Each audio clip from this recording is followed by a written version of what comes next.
Alltid har jeg Herren foran meg. Han er ved min høyre side. Jeg har aldri vakle. Jeg skal aldri vakle. Derfor gleder mitt hjerte seg, og mitt innerste jubler. Selv kroppen kan slå seg i ro. Du overgir ikke min sjel til dødsriket. Du lar ikke din trofaste tjener se graven. Du lærer meg livets vei. Hos deg er glede i overflod.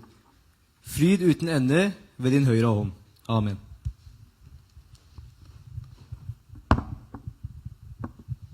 நாங்கள் தமிழிலும் வாசிக்கலாம். சங்கீதம் 16வது அதிகாரம் 8வது வசனத்திலிருந்து 11வது வசனம் வரைக்கும். கர்த்தரை எப்பொழுதும் எனக்கு முன்பாக வைத்திருக்கிறேன். அவர் என் வலது பாரிசத்தில் இருக்கிறபடியால் நான் அசைக்கப்படுவதில்லை. ஆகையால் என் இருதயம் பூரித்தது, என் மகிமை களிகூர்ந்தது, என் மாம்சமும் நம்பிக்கையோடு தங்கி இருக்கும். என் ஆத்துமாவை பாதாளத்தில் விடீர். உம்முடைய பரிசுத்தவானை அழிவை காணவிட்டீர். ஜீவ மார்க்கத்தை எனக்கு தெரியப்படுத்தினீர். உம்முடைய சமூகத்தில் பரிபூரண ஆனந்தமும் உம்முடைய வலது பாரிசத்தில் நித்திய பேரின்பமும் உண்டு. நாங்கள் ஜெபம் பண்ணுவோம். எங்களை நேசிக்கிற நல்ல தகப்பனே, மகிமையுள்ள தெய்வமே, நறுமையான பரிசுத்தமான இந்த ஓய்வு நாளிலும் உம்முடைய பிள்ளைகளாக ஆண்டவரே உங்களை ஆராதித்தோம், உங்களை மகிமைப்படுத்தினோம். கர்த்தாவே, இந்த ஆராதனை வேளையிலும் எங்களை பலப்படுத்தினீர், உம்முடைய பிரசன்னத்தினால் நிறைத்தீர். நன்றி அப்பா.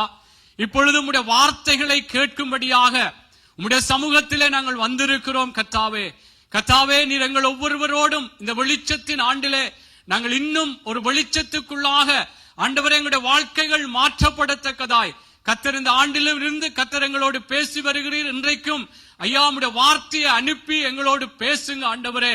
ஐயா, நீங்கள் பேசுகிற உம்முடைய ஆலோசனைகள் ஆண்டவரே உம்முடைய வழிகளுக்கு நாங்கள் ஒப்பு கொடுக்கத்தக்கதாக ஆண்டவரே நாங்கள் ஒரு ஆயத்தம் உள்ளவர்களாக எங்களுடைய இருதயம் ஆண்டவரே எப்பொழுதும் உம்முடைய வார்த்தைக்காக ஒரு ஏக்கத்தோடு இருக்கத்தக்கதாய் கர்த்தர் எங்கள் ஒவ்வொருவருக்கும் உதவி செய்யுங்க. இந்த இடத்திலே வந்திருக்கிற எங்கள் எல்லாரோடும் அடியேனோடு ஆண்டவரே இந்த இடத்திலே இருக்கிற ஒவ்வொருவரோடும் நீங்கள் பேசுங்க. உம்முடைய வெளிச்சத்துக்குள்ளாக நாங்கள் நடத்தப்பட கிருபை செய்யுங்க ஆண்டவரே. அடியேனையும் சிலுவை நிழலை மறைத்துக் கொள்ளுங்க. இயேசுவின் நாமத்தில் ஜெபிக்கிறேன் நல்ல பிதாவே, ஆமேன், ஆமேன். அமர்ந்து கொள்வோம். அல்லேலூயா. கர்த்தர் நல்லவர். ஆமேன். கர்த்தருடைய பரிசுத்த நாமம் ஒன்றே மகிமைப்படுவதாக. கர்த்தர் உங்கள் எல்லாருக்கும் தெரிந்த பிரகாரம் இந்த ஆண்டு எங்களுக்கு வெளிச்சத்தின் ஆண்டு என்று சொல்லி கர்த்தர் இந்த ஆண்டை வெளிச்சத்தின் ஆண்டாக கர்த்தர் பிரகடனப்படுத்தி இருக்கிறார். ஆமென். ஆகவே வாக்குத்தத்தத்தை தந்து கர்த்தர் எங்களுக்கு நித்திய வெளிச்சமாய் இருந்து எங்களுடைய துக்க நாட்கள் முடிந்து போகும் என்று சொல்லி வாக்குத்தத்தத்தையும் தந்து இந்த ஆண்டை வெளிச்சத்தின் ஆண்டாக கர்த்தர் எங்களுக்கு சொல்லி இருக்கிறார். நிச்சயமாக தேவனுடைய பிள்ளைகளே, அவர் வாக்குத்தத்தம் செய்கிற தேவன் உண்மை உள்ளவர். அவர் பொய் சொல்ல ஒரு மனிதன் அல்ல, மனம் மாற ஒரு மனுபுத்திரன் அல்ல. அவர் சொல்லியும் செய்யாதிருக்க மாட்டார் என்று சொல்லி வேதம் சொல்லுகிறது. ஆமென். ஆகவே கர்த்தருடைய பிள்ளைகளே, இந்த வெளிச்சத்தின் ஆண்டிலே எங்களுடைய வாழ்க்கைகள் இன்னும் ஒரு தெளிவுக்குள்ளாக, இன்னும் ஒரு வெளிச்சத்துக்குள்ளாய் கர்த்தர் சொல்லுகிற வெளிச்சம், கர்த்தருடைய வார்த்தை சொல்லுகிற ஒரு வெளிச்சத்தின் வாழ்க்கை நானும் நீங்களும் வாழத்தக்கதாக கர்த்தரே நித்திய வெளிச்சமாக எனக்கும் உங்களுக்கும் அவர் நடத்தத்தக்கதாக கர்த்தர் இந்த ஆண்டின் தொடக்கத்தில் இருந்து கர்த்தர் எங்கள் ஒவ்வொருவரோடும் பேசிக் கொண்டு வருகிறார். ஆமென். இந்த ஆண்டு தொடக்கம் இவர் 2 கிழமை தான் போயிருக்கிறது. ஆமென். அவை தேவ பிள்ளைகளே, வாக்குத்தத்தங்கள் எல்லாம் கொடுக்கப்பட்டாலும் வாக்குத்தத்தங்கள் நிபந்தனைகளோடு கொடுக்கப்பட்டிருக்கிறது என்று வேதம் சொல்லுகிறது. வாக்குத்தத்தம் கர்த்தர் எங்களுக்கு நித்திய வெளிச்சமாய் இருப்பார், உன் துக்க நாட்கள் முடிந்து போகும். சரி, அப்போ எங்களுக்கு எல்லாம் நடக்கும். ஆனால் அந்த வாக்குத்தத்தம் நிச்சயமாய் நான் சொன்னது போல கர்த்தர் நிறைவேற்றுகிற தேவன். ஆனால் அந்த வாக்குத்தத்தம் நிறைவேற வேண்டுமானால் கர்த்தர் எனக்கும் உங்களுக்கும் ஒரு நித்திய வெளிச்சமாய் இருந்து கர்த்தர் நடத்த வேண்டுமானால், எங்களுடைய துக்க நாட்கள் முடிந்து போக வேண்டுமானால், கர்த்தர் எங்களுடைய வாழ்க்கையை ஒரு வெளிச்சத்தின் வாழ்க்கையாய் மாற்ற வேண்டுமானால், தேவனுடைய பிள்ளைகளே, கர்த்தர் அவர் சொல்லுகிற சில வழிகள், ஆலோசனைகளுக்கு நானும் நீங்களும் விட்டு கொடுக்க வேண்டும். இது வேதத்திலே கர்த்தர் சொல்லுகிற வழிமுறைகள். வாக்குத்தத்தங்கள் கொடுக்கப்பட்டாலும் கர்த்தர் ஒவ்வொரு சென்ற ஆண்டு ஆரோக்கியத்தின் ஆண்டு, இப்படி ஒவ்வொரு ஆண்டிலும் வாக்குத்தத்தத்தை தந்து கர்த்தர் அதை பிரகடனப்படுத்தினாலும் ஆண்டவர் எப்படி அதெல்லாத்தையும் நாங்கள் சுதந்தரித்துக் கொள்ளலாம் அல்லது அந்த வாழ்க்கைக்குள்ளாக நாங்கள் எப்படி கடந்து போகலாம் என்று சொல்லி கர்த்தர் எங்களுக்கு அவருடைய ஆலோசனைகள் எப்படி எல்லாம் ஒரு வெளிச்சத்தின் ஆண்டிலே வெளிச்சத்தின் ஆண்டென்று சொல்லி இருக்கிறபடினாலே எங்களுடைய வாழ்க்கையிலே எங்கெல்லாம் ஒரு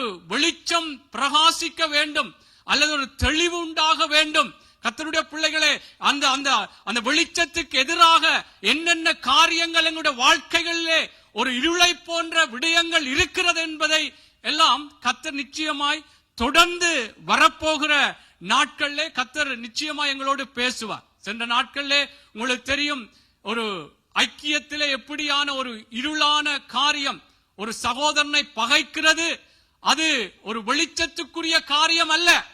நான் தேவனிடத்திலே அன்பு கூறுகிறேன் என்று சொல்லியும் சகோதரனை பகைத்தால் அவன் பொய்யன்.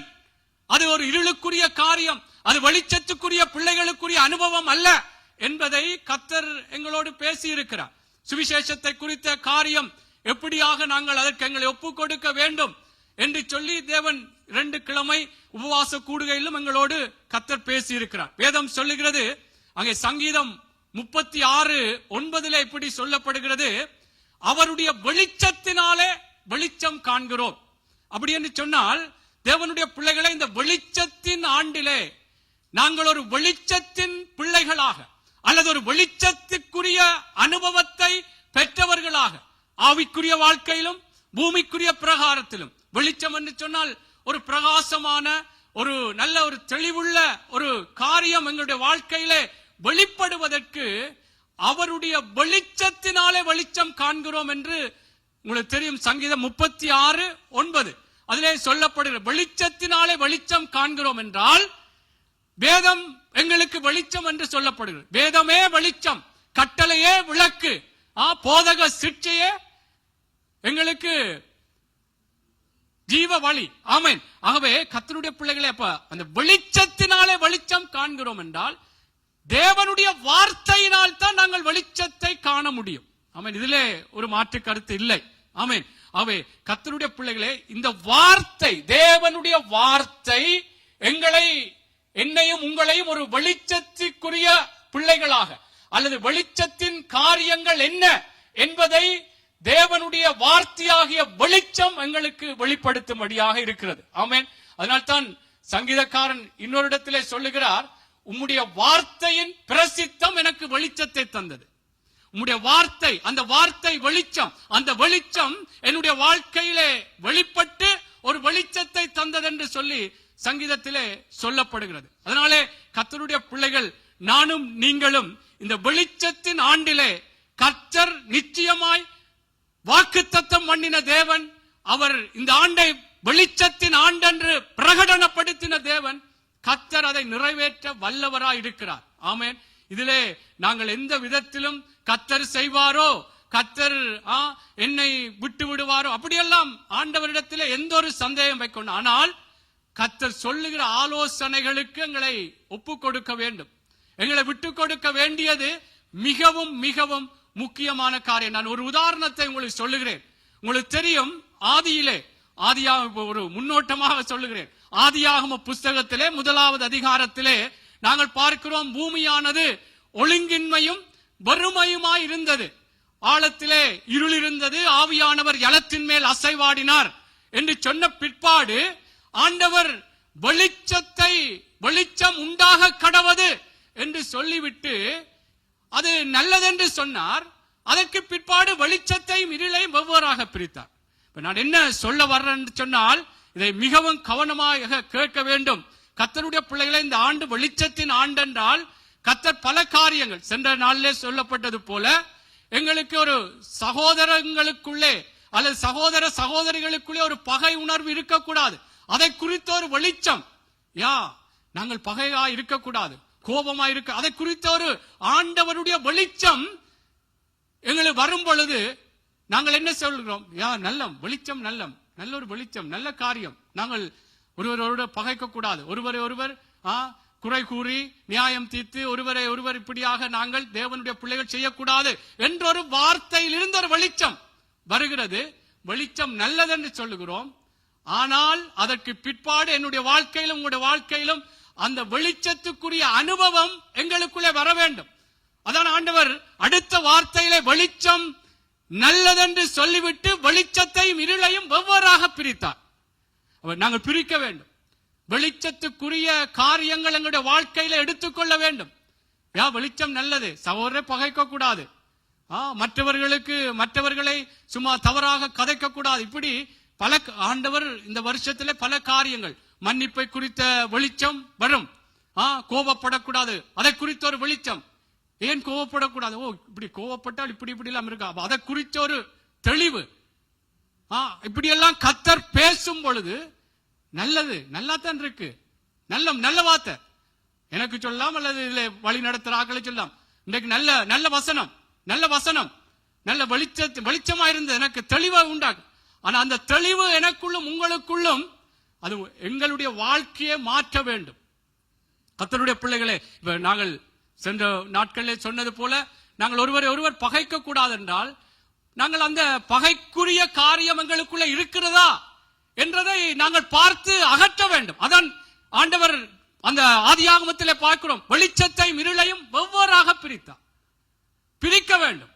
வெளிச்சம் நல்லதென்று இப்படி இருக்கக்கூடாது. அடுத்த ஆண்டவரே பாருங்கள், வெளிச்சத்தையும் இருளையும் வெவ்வேறாக பிரித்தார். ஆகவே தேவனுடைய பிள்ளைகளே, நானும் நீங்களும் கர்த்தர் நிச்சயமாய் வெளிச்சத்தை குறித்து கர்த்தருக்குள்ளாக ஆண்டவருடைய வார்த்தையின் பிரகாரம் எங்களுடைய வாழ்க்கையிலே இன்னும் ஒரு வெளிச்சத்துக்குரிய அனுபவங்கள் கடந்து வருவதற்கு கர்த்தர் என்னோடும் உங்களோடும் பேசுவார்.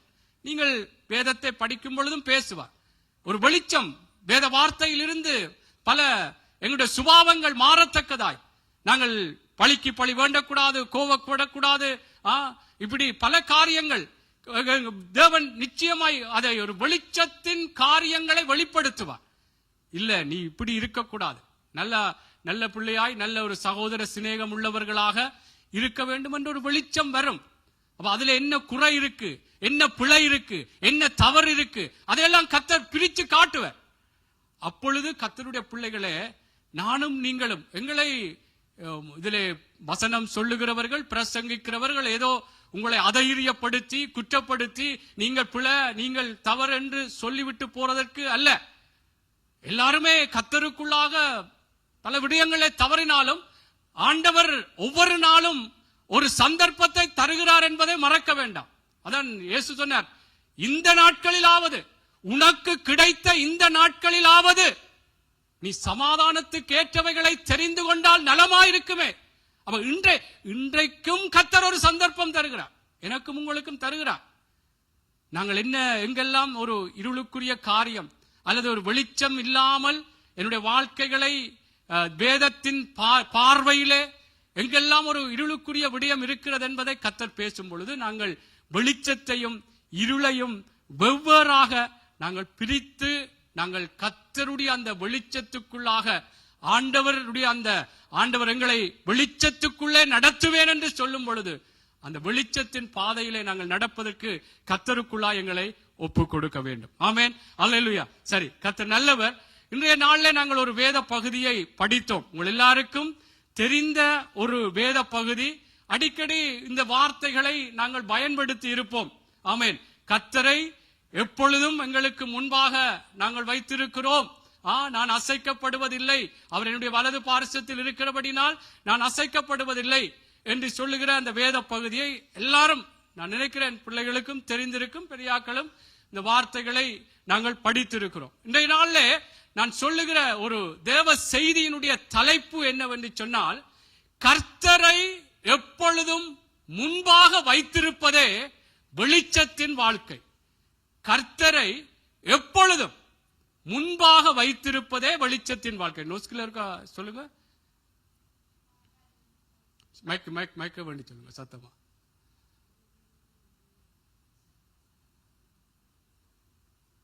Ha Herren alltid framfor deg, så vil livet ditt lyse. Dette er et lyst liv. ஆமென். கர்த்தரை எப்பொழுதும் முன்பாக வைத்திருப்போம். அதாவது சில வேளைகளில் நாங்கள் நினைக்கலாம், காலையிலே எழும்பி ஒரு நாளை தொடங்கும் பொழுது ஜெபிச்சு பைபிள் படிச்சு அதுதான் முதல், அதுக்கு பிற்பாடு நான் எப்படியும் வாழலாம், மனம் போன போக்கிலே என்னுடைய விருப்பத்திலே அல்லது மற்றவருடைய விருப்பத்திலே நடக்கலாம் என்று. அப்படி அல்ல.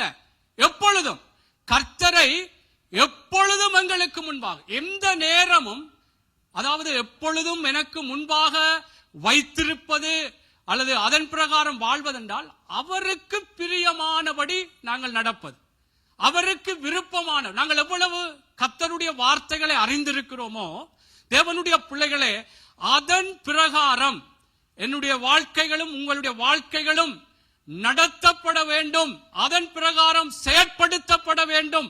அதுதான் ஒரு வெளிச்சத்தின் வாழ்க்கை. ஆமென். இந்த பூமியிலே பலதரப்பட்ட மக்கள் மத்தியிலே வாழ்கிறோம். தேவனை அறியாதவர்கள், விசேஷமாய் தேவனுக்கு எதிராய் செயற்படுகிறவர்கள், இப்படி பலதரப்பட்ட எங்களுடைய உறவுகள் இருக்கலாம், வேலை செய்கிற இடங்கள் இருக்கலாம், பாடசாலையில் இருக்கலாம். ஆனால் இது இவர்கள் மத்தியிலே நாங்கள் இருக்கிறோம் என்று சொல்லி நாங்கள் ஓடி மறைந்து ஒளித்து அவர்களை காணும் பொழுது விலகி, அப்படி இல்லை. இயேசு அப்படி பாவத்தை வெறுத்து பாவியை நேசித்தார். இந்த பூமியிலே அவருடைய காரியங்கள் அவர் நின்று செய்தார். அதே போல அவர் வெளிச்சமாய் இருந்தார். கர்த்தருடைய பிள்ளைகளே, நாங்களும் எப்படி இருக்க வேண்டும்? எல்லார் மத்தியிலும் தான் இருக்கிறோம். தேவனை அறியாதவர்கள், பாடசாலையில பல எங்களுடைய நண்பர்கள் இருப்பார்கள், வேலை இடங்களில் இருப்பார்கள், எங்களுடைய உறவுகள் இருக்கும். ஆனால் கர்த்தரை எப்பொழுதும் எங்களுக்கு முன்பாக வைத்திருக்க வேண்டும். கர்த்தருக்கு என்ன பிரியம்? அவங்களோட இருக்கிறோம். ஆனால் அவங்க சில காரியங்களை செய்யும் பொழுது இல்ல, எங்களுக்கு இது இது இது செய்ய இயலாது, என்ன கர்த்தர் இதை வெறுக்கிறார். ஆனா அவங்க பல காரியங்கள் நல்லது கதைப்பாங்க, நல்ல விஷயங்கள் சொல்லுவாங்க. எல்லாமே நெடுகளும் ஒரு 24 மத்தியாலம் ஒரு இடத்துல இருக்கணும். அவங்க எல்லாம் 24 மத்தியாலமும் ஒரு எதிரான காரியம் செய்ய போறதல்ல. அப்ப அந்த இடத்திலும் சரி, அப்படித்தான் செய்தாலும் கர்த்தரை எப்பொழுதும் முன்பாக வைக்க வேண்டும். ஆமென். சரி, இது என்ற நண்பன், இது என்னுடைய உறவு, அல்லது இந்த வேலையிடத்துல இப்படித்தான் சொல்லப்பட்டிருக்கிறது, அதனாலே ஓகே நானும் வாரேன் என்று அப்படி அல்ல. கர்த்தரை இல்ல, நான் இந்த விடயத்திலே எனக்கு இதுக்கும் எனக்கும் சம்பந்தம் இல்லை என்றால் வேதம் சொல்ல, ஒளிக்கும் இருளுக்கும் சம்பந்தம் ஏது? சம்பந்தம் இல்லை. ஒளிக்கும் இருளுக்கும் சம்பந்தம் இல்லை, ஒத்து போகலாது. அதனால நாங்கள் அவங்களை வெறுக்கிறதென்றல்ல, அந்த விடயங்கள்ல கர்த்தரை எங்களுக்கு முன்பாக அந்த இடத்துல நாங்கள் ஒரு வெளிச்சமாயிருக்கிறோம். பாடசாலையிலோ எங்கென்றாலும் வீட்டில கூட கர்த்தருடைய பிள்ளைகளை கர்த்தரை எங்களுக்கு முன்பாக, அவருக்கு பிரியம் அதுதான். கர்த்தரை எங்களுக்கு முன்பாக வைத்திருக்கின்றால் காலையில் எழும்பி ஜெபிச்சு வேதம் படிச்சு விட்டு அதுக்கு பிற்பாடு என்ன செய்யலாம் என்று அல்ல. எப்பொழுதும் கர்த்தர் என்ன சொல்லி இருக்க, நான் எப்படி ஆண்டவரை அறிஞ்சிருக்கிறோனோ அந்த எவ்வளவு அந்த அந்த அந்த வார்த்தையின் பிரகாரம், புரிதலின் பிரகாரம், ஆண்டவர் இப்படி சொல்லி இருக்கிறார், இப்படி பொய் சொல்லக்கூடாதுன்னு சொல்லுங்க இல்ல, அல்லது இப்படியான கூடாத காரியம் செய்யக்கூடாது.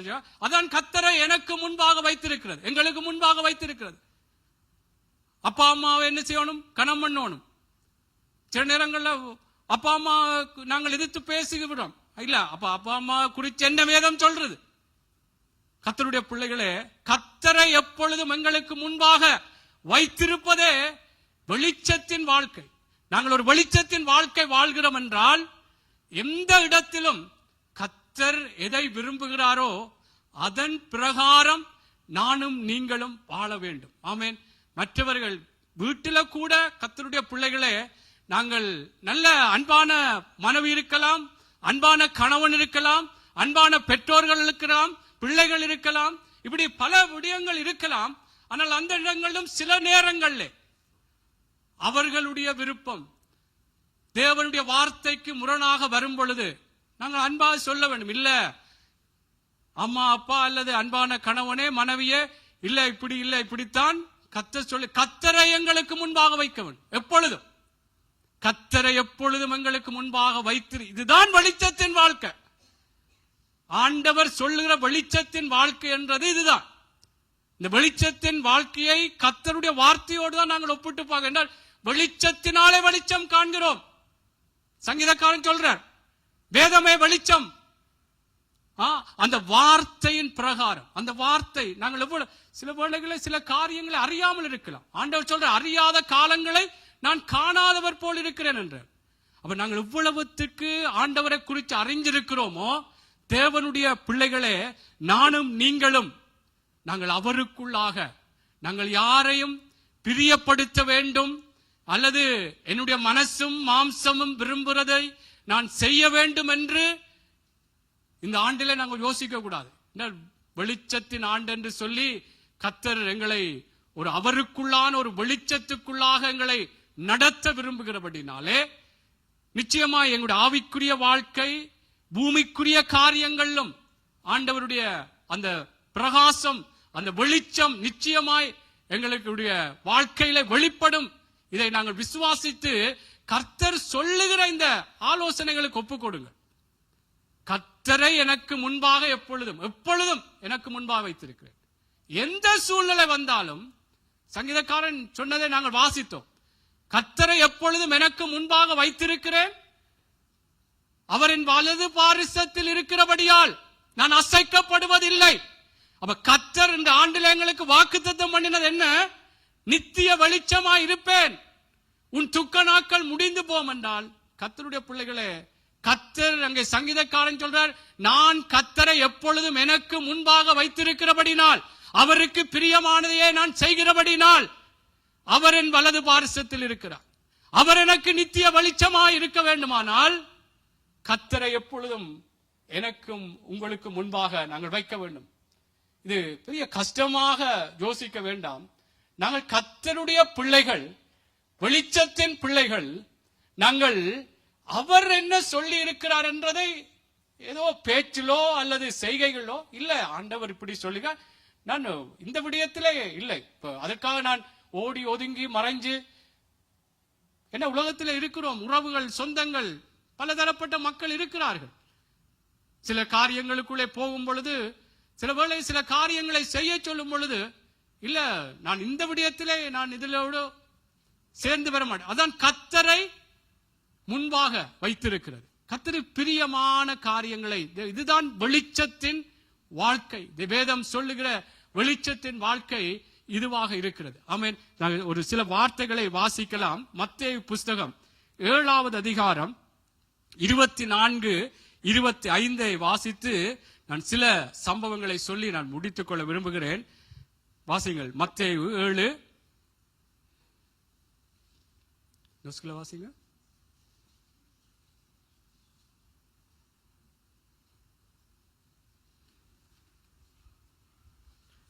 Hver den som hører disse mine ord og gjør det de sier, ligner en klok mann som bygget huset sitt på fjellet. Regnet styrte, elvene flommet, og vinden blåste og slo mot huset, men det falt ikke, for det var bygd på fjell. Og hver den som hører disse mine ord og ikke gjør det de sier, ligner en uforstandig mann som bygget huset sitt på sand. ஆமென். பாருங்கள், இதிலே வாசிக்கப்பட்ட 21 இருந்து பார்த்தீங்கன்றால், பரலோகத்தில் இருக்கிற என் பிதாவின் சித்தத்தின்படி செய்கிறவனே பரலோக ராஜ்யத்தில் பிரவேசிப்பானே அல்லாமல் என்னை நோக்கி கர்த்தாவே கர்த்தாவே என்று சொல்லுகிறவன், நீங்க மத்தேயு 27, 21 பார்த்தீங்கள், அதில் பிரவேசிப்பதில்லை. அந்நாளில் அநேகர் என்னை நோக்கி கர்த்தாவே கர்த்தாவே உமது நாமத்தினாலே தீர்க்க தரிசனம் உரைத்தோம் அல்லவா, உமது நாமத்தினாலே பிசாசுகளை துரத்தினோம் அல்லவா என்பார்கள். அப்பொழுது நான் ஒரு காலம் உங்களை அறியவில்லை, அக்கிரம செய்கைக்காரரே என்னை விட்டு அகன்று போங்கள் என்று அவர்களுக்கு சொல்வேன். அதுக்கு பிற்பாடு சொல்ல, ஆகையால் நான் சொல்லிய இந்த வார்த்தைகளை கேட்டு இவைகளின்படி செய்கிறவன் எவனோ அவன் கண்மலையின் மேல் தன் வீட்டை கட்டின புத்தி உள்ள மனுஷன். இதொரு தேவனுடைய பிள்ளைகள் தேவனை முன்பாக வைத்து கர்த்தர் என்ன சொல்லுகிறார், அதான் இதுல சொல்லப்படுது, கர்த்தாவே கர்த்தாவே என்று கூப்பிடுகிறவன் என்னுடைய ராஜ்யத்தில் பிரவேசிக்க மாட்டான். கர்த்தரை எப்பொழுதும் முன்பாக வைக்க வேண்டுமான். இப்ப கர்த்தாவே கர்த்தாவே என்று கூப்பிட்டு விட்டு எல்லா காரியங்களையும், எப்படியான காரியங்கள் தேவனுக்கு பிரியமில்லாத காரியங்களையும் செய்துவிட்டு நான் கர்த்தருக்குள்ளே ஒரு வெளிச்சமான வாழ்க்கை வாழ்கிறேன் என்று சொல்ல முடியாது. அதிலே ஆண்டவர் சொல்ற காரியம் கத்தாவே கத்தாவே என்று அங்கே சொல்லப்படுகிறது.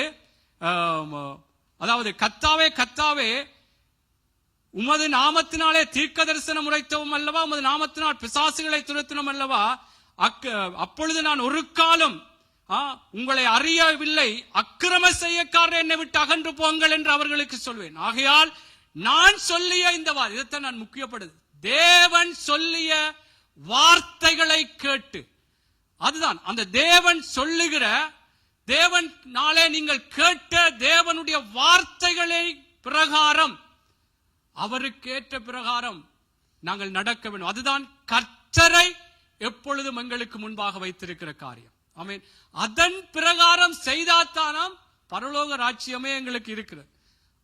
இந்த பூமியிலும் அதே ஒழுங்குதான்.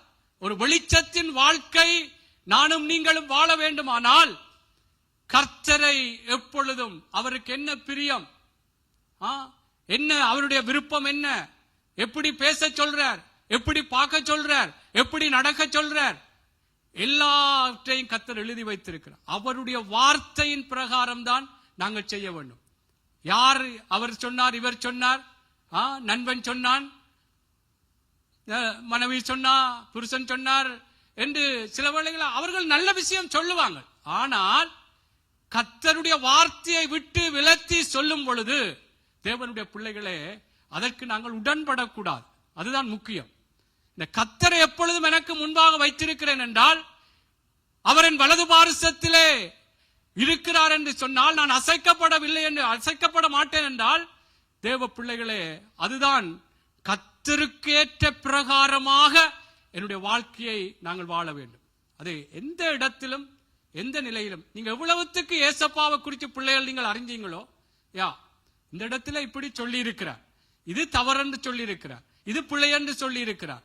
அப்ப அதுக்கு நாங்கள் ஒத்து போகாமல் கர்த்தருக்கு இதுதான் பிரியம் என்று சொல்லி இருக்கிறபடினால் அப்படியே நாங்கள் பேசுவோம், அப்படியே வாழுவோம், அப்படியே நடப்போம். அதுதான் வெளிச்சத்தின் வாழ்க்கை. ஆமென். இதுல சொல்லப்பட்டது போல நான் ஒரு ஆதாரமாக உங்களுக்கு சொல்றேன், அவருடைய வார்த்தையின் பிரகாரம் செய்கிறவன் தான் பரலோக ராஜ்யத்திலே பிரவேசிப்பான். சில வேளைகளிலே ஊழியம் செய்யலாம், பல காரியங்களை கர்த்தருக்கென்று செய்யலாம். ஆனால் அவருடைய வாழ்க்கையிலே பல விதங்களிலே தேவனுக்கு பிரியமில்லாத காரியங்கள் இருக்கும். அது வெளிச்சத்தின் வாழ்க்கை அல்ல. இந்த நாட்களே பல காரியங்களை கேள்விப்படுகிறோம். ஊழியங்கள் செய்து கொண்டு எவ்வளவு அட்டூழியமான காரியங்கள் நடைபெறுகிறது என்பதை. அதனாலே எது வெளிச்சத்தின் வாழ்க்கை? கர்த்தரை எப்பொழுதும், அவருக்கு பிரியம் என்ன? நான் ஊழியம் செய்கிறேன் என்றால் நான் கர்த்தரை எப்பொழுதும் முன்பாக வைத்திருக்கிறேன் என்றால், அவருக்குள்ளாக எப்பொழுதும் அவருடைய பிரியம் என்ன, அவருடைய விருப்பம் என்ன, அதைத்தான் நாங்கள் செய்து வாழும் பொழுதுதான் அதுதான் வெளிச்சத்தின் வாழ்க்கை. எபேசியர் 2:3 வாசியுங்கள். இந்த சில வேளைகளே இது மற்றவருடைய விருப்பங்களுக்குள்ளும் நாங்கள் உட்படக்கூடாது. கர்த்தர் என்ன விரும்புகிறார் அதுதான் நீங்க பார்க்கணும். அன்பாய் சொல்லுவோம், குடும்பமாயிருந்தாலும் பிள்ளைகளாயிருந்தாலும் அன்பாய் சொல்லுவோம், நண்பர்களாயிருந்தாலும் வேலையிடங்களாயிருந்தாலும். இல்ல, இதுதான் ஆண்டவர் சொல்றார், விரும்புறார். அதுதான் கர்த்தரை எப்பொழுதும் எங்களுக்கு முன்பாக வைத்திருக்கிறது. அதுதான் எங்களுடைய வெளிச்சத்தின் வாழ்க்கை. தேவனுக்குள்ளாய் ஒரு வெளிச்சத்தின் வாழ்க்கை. இந்த பூமிக்கு, இந்த உலகத்துக்கு நீங்கள் ஒளியா இருக்கிறீர்கள் என்றால் எப்படி இப்படியான வாழ்க்கை தான் நாங்கள் வாழ வேண்டும். ஆமென். ஆகவே பாருங்கள், எங்களுடைய சில வேளைகளே நாங்கள் எங்களுடைய மனசும் மாம்சம் விரும்புகிறது போல நடந்தால் அதனுடைய முடிவை பாருங்கள். எபேசியர் 2:3. நான் ஏன் அதை சொல்றேன்டால், இந்த வெளிச்சத்தை இருளையும் வெவ்வேறாக பிரிக்க வேணும். நான் சில வேளையிலே அவருக்கு பிரியமாய் இவருக்கு பிரியமாய் சில வேளைகள் நான் நடக்கலாம், சூழ்நிலை அப்படி வருது என்று சொன்னா அல்ல நடந்திருக்கிறேன் என்றால் அதை விட்டுவிட வேணும். சில வேளையில் எங்களுடைய மனசும் மாம்சம் நான் இப்படித்தான் நினைச்சேன், அல்லது கர்த்தர் இப்படி சொன்னாலும் நான் இப்படி ஒருக்கா முயற்சி செய்தேன், அல்லட்டி சில வேளைகளை ஆண்டவர் தேவன் அவர் சில ஆலோசனைகளை சொல்லும் பொழுது மன்னிக்க வேண்டும் அல்லது சகோதரனை பகை கூடாண்டா என்ற மனசு மாம்சம் என்ன சொல்லும்? ஏன் நான் மன்னிக்கணும், ஏன் நான் போய் அவங்களோட ஒப்புரவாகணும்? இது எங்கட மனசு மாம்சம் சொல்லலாம். ஆகவே சில வேளையில மற்றாக்களும் என்ன நீ இப்ப மன்னிப்பு கேட்க போறியா, அல்லாட்டி இப்போ என்ன சந்தோஷமா இப்படி கதைப்பாங்க. ஆனா ஆண்டவருக்குள்ள வெளிச்சமான வாழ்க்கை அவருடைய வார்த்தையின் பிரகாரம் அவர் என்ன சொல்லுறாரோ அதன் பிரகாரம் நடக்கிறது தான் கர்த்தரை எப்பொழுதும் எனக்கு முன்பாக வைத்திருக்கிற வாழ்க்கை. பலர் சொல்லுவாங்க சில காரியங்களுக்கு ஆண்டவர் சொல்லும் பொழுது பகுடி விடலாம், நக்கல் அடிக்கலாம், சில வேளை ஏளனமாய் கதைக்கலாம். மற்றாக்கள் சொன்னாலும் நாங்களும் கூட எங்களோட மனசும் சில நேரம் சொல்லும், ஏன் நான் அப்படி செய்யணும், ஏன் கீழ்ப்படியோனும், ஏன் நான் மனைவியில் அன்பு செலுத்தணும், ஏன் நான் கணவனுக்கு கீழ்ப்படியோனும். ஆகவே கர்த்தருடைய பிள்ளைகள், இது வெளிச்சத்தின் வாழ்க்கை அல்ல. வெளிச்சத்தின் வாழ்க்கை கர்த்தர் சொல்லுகிற வார்த்தையின் பிரகாரம் நடக்கிறது. அதான் சங்கீதக்காரன் கர்த்தரை எப்பொழுதும் எனக்கு முன்பாக வைத்திருக்கிறேன், அவரின் வலது பார்சத்தில் இருக்கிறார். கர்த்தர் எனக்கும் உங்களுக்கு நித்திய வெளிச்சமா இருக்க வேண்டுமானால் அவர் என்ன சொல்றார், அவருக்கு என்ன பிரியமோ எங்களுடைய குடும்பத்திலும் சரி, சுற்று வட்டாரங்களிலும் சரி, பாடசாலைகளிலும் சரி, எங்கும் கர்த்தருக்கு பிரியன்படி கர்த்தருடைய பிரியத்தின் பிரகாரம் நாங்கள் செயற்படுவோம். வெறுக்க தேவையில்லை. இல்ல இது இப்படித்தான் ஆண்டவர், நாங்கள் தேவனுடைய பிள்ளைகள், இதுதான் வெளிச்சத்தின் பிள்ளைகளுடைய அனுபவங்கள், வாழ்க்கை முறைகள். குடும்பத்திலும் அதே முறைதான். ஆகவே பாருங்கள், எபேசியர் 2:3 பாருங்கள். எபேசியர் பாருங்க, தமிழ்ல வாசிக்கிறேன், நோட்ஸ்ல எடுத்துட்டீங்களா? வாசிங்க. Ja, vi levde alle en gang som de. Vi fulgte lystne i vårt eget kjøtt og blod og lot oss lede av det og av våre egne tanker. Vi var av naturens vredens barn, vi som de andre.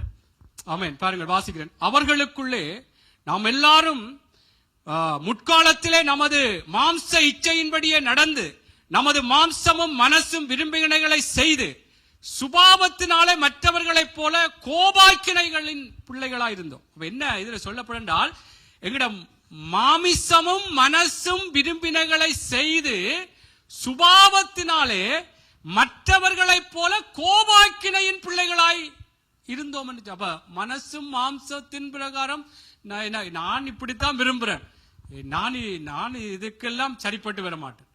அப்படி என்ற மனசும் மாம்சம் விரும்பினது போல நான் செய்வேன் என்று சொன்னால், இதுல சொல்லப்படுகிறது போல கோபாக்கினையின் பிள்ளைகளாய் மாறிவிடுவோமா? வெளிச்சத்தின் பிள்ளைகள், நாங்கள் வெளிச்சத்தின் வாழ்க்கை வாழ வேண்டுமானால் தேவனுடைய பிள்ளைகளை கர்த்தரை எப்பொழுதும் எங்களுக்கு முன்பாக வைக்க வேண்டும். என்ற மனசும் மாம்சம் சொல்றதை கேட்கக்கூடாது. அல்லது என்னை சுற்றிலும் இருக்கிற, அதுக்காக நான் என்ன சொல்றேன்டா, கர்த்தருடைய வார்த்தைக்கு முரணாய் சொல்லுற காரியம் அதைத்தான் நான் சொல்றேன். சுற்றிலும் இருக்கிற, என்னுடைய குடும்பத்தில் இருக்கிற பலர் நல்ல காரியங்கள் சொல்லுவார்கள், நல்ல ஆலோசனை சொல்லுவார்கள், நல்ல கர்த்தருக்குள்ளே பிரியமான விடயங்களை சொல்லுவாங்க, அதை கேட்கணும். அதை தவிர்த்து கர்த்தரை நான் எப்பொழுதும் எனக்கு முன்பாக வைத்திருக்கிறேன் என்றால், கர்த்தர் விரும்பாத காரியங்களை சொல்லும் பொழுது நாங்கள் அதற்கு உடன்படக்கூடாது. என்ற மனசு மாம்சம் சொன்னாலும் இல்ல, ஆண்டவர் இப்படித்தான் சொல்ற, இதுக்கு நாங்கள் மீறி போகக்கூடாது. என்ன இதுல பாருங்கள், லூக்கா 9:23 நான் அதை வாசிக்கிறேன் பாருங்கள். ஏனென்றால் நாங்கள் எங்கட மனசும் மாம்சம் சில வேளைகளில் கர்த்தரைக்குள்ளாக நடக்க விடாதபடி சில காரியங்கள் எங்களை தடுத்தாலும், இதில் சொல்லப்பட்டது போல 9:23 பின்பு அவர் எல்லாரையும் நோக்கி, ஒருவன் என் பின்னே வர விரும்பினால் அவன் தன்னைத்தான் வெறுத்து தன் சிலுவையை அனுதினம் எடுத்துக்கொண்டு என்னை பின்பற்ற கடவனா. எங்கட ஆசை இச்சை இல்ல, எந்த மனசும் மாம்சம் வெறுக்கவன், எங்களுடைய காரியம் இல்ல, இது நல்லமில்ல என்றதை வெறுத்து கர்த்தர் சொல்லுகிற காரியங்களுக்கு எங்களை ஒப்பு கொடுக்க வேண்டும். அவை தேவனுடைய பிள்ளைகளே, நானும் நீங்களும் கர்த்தரை எப்பொழுதும் எங்களுக்கு முன்பாக வைத்து வாழ்வதுதான் வெளிச்சத்தின் வாழ்க்கை. ஆமென். அதாவது கர்த்தரை எப்பொழுது, நான் திருப்ப சொல்றேன் என்றால், பிள்ளைகள் கவனத்திலே கொள்ள வேண்டும். எல்லாரும் நாங்கள் எப்பொழுதும் முன்பாக வைத்து, காலையிலே நாங்கள் அந்த நாளை தொடங்கும் பொழுது ஜபிச்சு பைபிள் படிச்சுட்டோம்டா சரி, அதற்கு பிறகு எப்படியும் செய்யலாம் என்று அல்ல, எப்பொழுதும் எந்த நிமிஷமும் வீட்டில் அம்மா அப்பாட கதைச்சாலும், பெற்றார்கள் பிள்ளைகளோட கதைச்சாலும், வேலையிடங்கள்ல மற்றாக்களோட கதைச்சாலும் செயற்பட்டாலும் எப்பொழுதும் அவரை முன்பாக வைக்க வேணும். அவர் என்ன, அவருடைய பிரியம் என்ன, அவருடைய விருப்பம் என்ன அறிந்திருக்கிற அந்த வார்த்தைகளின் பிரகாரம் தேவனுடைய பிள்ளைகளே நாங்கள் நடப்பதுதான், வாழுவதுதான். கர்த்தர் இந்த ஆண்டிலே பல காரியங்களை எங்களை சொல்லி தருவார். நான் இதுவரைக்கும் 2 செய்திகளை கேட்டிருக்கிறோம். இனி வர்ற நாட்களிலும் ஆண்டவர் சில விடயங்களை சொல்லும் பொழுது அந்த வெளிச்சத்தை எங்களுக்கு வெளிப்படுத்தும் பொழுது கோவப்படக்கூடாது, கீழ்ப்படிய வேண்டும், எப்படி எல்லாம் நாங்கள் எங்களுடைய பேச்சுக்கள் இருக்க வேண்டும் என்று சொல்லி பல காரியங்களை ஒரு வெளிச்சமாக காட்டும் பொழுது நாங்கள் அதை எங்களுடைய வாழ்க்கையிலே உள்வாங்கி எங்களுக்குள்ள இருக்கிற தவறான காரியங்களை அகற்ற வேண்டும். ஆமென்.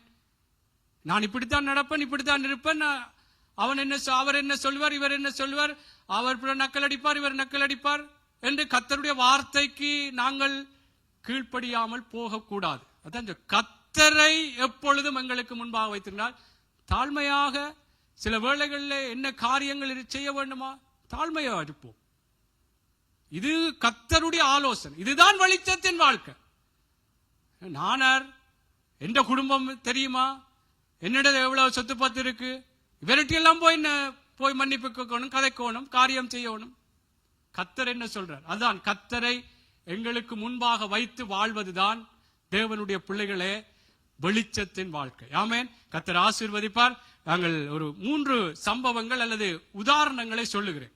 அவங்க எப்படி கர்த்தரை முன்பாக வைத்து வாழ்ந்தாங்க. அவங்களோட சூழ்நிலைகள், காரியங்கள் வந்த பொழுது இல்ல கர்த்தருக்கு இது பிரியம் இல்லை, கர்த்தருக்கு இதுதான் விருப்பம் என்று சொல்லி அவங்க அப்படி வாழ்ந்த பொழுது அவர்களை எப்படி கர்த்தர் ஆசீர்வதித்தார், எப்படியாய் இன்றைக்கும் நாங்கள் அவர்களை குறித்து பேசுகிறோம் என்றால் அவர்கள் ஒரு வெளிச்சத்தின் வாழ்க்கையா வாழ்ந்திருக்கிறார்கள். ஆமென்.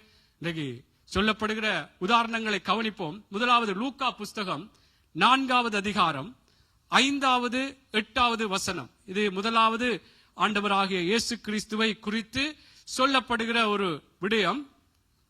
லூக்கா 4வது அதிகாரம் 5வது வசனத்திலிருந்து 8வது வசனம் வரைக்கும் வாசிங்க. Så førte djevelen ham høyt opp og viste ham på et øyeblikk alle verdens riker, og sa til ham, jeg vil gi deg all denne makt og herlighet, for makten er gitt i min hånd, og jeg gir den til hvem jeg vil. Og om du faller ned og tilber meg, skal alt være ditt. Men Jesus svarte ham, det står skrevet, Herren din Gud skal du tilbe, og ham alene skal du tilbe. ஆமென். பாருங்க, நான் தமிழ்ல வாசிக்கிறேன். பின்பு பிசாசு அவரை உயர்ந்த மலையின் மேல் கொண்டு போய் உலகத்தின் சகல ராஜ்யங்களையும் ஒரு நிமிஷத்திலே அவருக்கு காண்பித்து, இவைகள் எல்லாவற்றின் மேலுள்ள அதிகாரத்தையும் இவைகளின் மகிமையையும் உமக்கு தருவேன், இவைகள் எனக்கு ஒப்பு கொடுக்கப்பட்டிருக்கிறது, எனக்கு இஷ்டமானவனுக்கு இவைகளை கொடுக்கிறேன், நீர் என்னை பணிந்து கொண்டால் எல்லாம் உம்முடையதாகும் என்று சொன்னான். இயேசு அவனுக்கு பிரதியுத்தரமாக, எனக்கு பின்னாக போ சாத்தானே, உன் தேவனாகிய கர்த்தரை பணிந்து கொண்டு அவர் ஒருவருக்கே ஆராதனை செய்வாயாக என்று எழுதியிருக்கிறது என்றார். இங்க இதுல சொல்லப்பட்ட சம்பவம் உங்களுக்கு தெரியும்.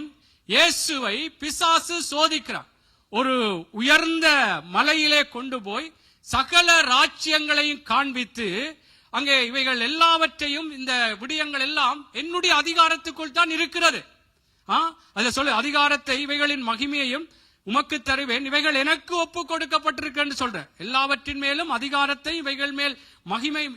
அதாவது இயேசு இவைகளில் இருந்து இவைகளை எல்லாம் அவருடைய ஒரு ஆளுகைக்குள்ளே கொண்டு வரும்படியாய் எல்லா அதிகாரங்களையும் துரைத்தனங்களையும் உரிந்து கொண்டு வெளியரங்கமான கோலமாக்கி கல்வாரி சிலுவையிலே அவர் வெற்றி சிறந்து அந்த ஒரு தேவனுடைய பிதாவாகிய தேவனுடைய திட்டத்தின் பிரகாரம் தான் அவர் இவைகளை எல்லாம் அவருடைய தன்வசப்படுத்த வேண்டும். ஆனால் பிசாசு சொல்றான், எப்படி நீ பணிஞ்சு கொண்டி என்றா நான் உனக்கு இதெல்லாம் தந்துடுறேன். ஆனால் இப்ப இந்த சம்பவத்தோடு நாங்கள் ஒத்து பார்ப்போம்டா, சில வேளைகள்ல எங்களுக்கு பல தேவைகள் இருக்கலாம், பல விதங்களிலே தேவைகள், பல விடயங்கள் எங்களுக்கு சம்பவிக்க வேண்டும், இது எங்களுக்கு கிடைத்தாத்தான் நல்லது என்று சொல்லுவோம். ஆனால் பிசாசு சில குறுக்கு வழிகளை காண்பிப்பார், குறுக்கு வழிகளை காண்பிப்பார். இப்ப இயேசு எல்லாவற்றையும் அவர் அவருடைய ஆளுகைக்குள்ளே பிசாசினுடைய எல்லா அதிகாரங்களையும் துரைத்தனங்களையும் அவனுடைய அந்த கரங்கள்ல இருக்கிற எல்லாவற்றையும் அவர் பறித்து கொள்ளும்படியாய் பிதாவாகிய தேவனுடைய திட்டம். அவர் சிலுவையிலே ரத்தம் சிந்தி எல்லாவற்றையும் முறியடிக்க வேண்டும். இப்படி பிசாசுக்கு போய் பணிந்து அதை பெற்றுக்கொள்ள வேண்டும் என்று பிதாவாகிய தேவனுடைய வழி அல்ல. காரியம் இருக்கு, பெற்றுக்கொள்ள வேண்டும், ஆனால் இது முறை அல்ல. அதான் இயேசு எப்படி அதை முறியடித்தது போல தேவனுடைய பிள்ளைகளே, கர்த்தரை எங்களுக்கு முன்பாக வைத்திருக்கிறோம் என்றால் கர்த்தர் சொல்லுகிற வழியின் முறையின் தான் நாங்கள் அவைகளை சுதந்தரிக்க வேண்டும். அதுதான் வெளிச்சத்தின் பிள்ளைகள், அதுதான் வெளிச்சத்தின் வாழ்க்கை. தவறான வழிகளிலே ஏமாற்றி பல விடயங்களிலே மற்றவர்களுக்கு விரோதமாய் செய்து நான் நல்லா இருக்கணும், நான் பெருசா இருக்க வேண்டும் என்று சொல்லி தவறான காரியங்களை பிசாசு கொண்டு வருவான். அது வெளிச்சத்தின் பிள்ளைகளுக்குரிய காரியம் அல்ல, அது வெளிச்சத்தின் வாழ்க்கை அல்ல. தேவ பிள்ளைகளுக்கு தேவை இருக்கிறது, பல விஷயங்கள் எங்களுக்கு சந்திக்கப்பட வேண்டும். ஆனால் கர்த்தரை அவருடைய வழிகளில் நடப்போம்.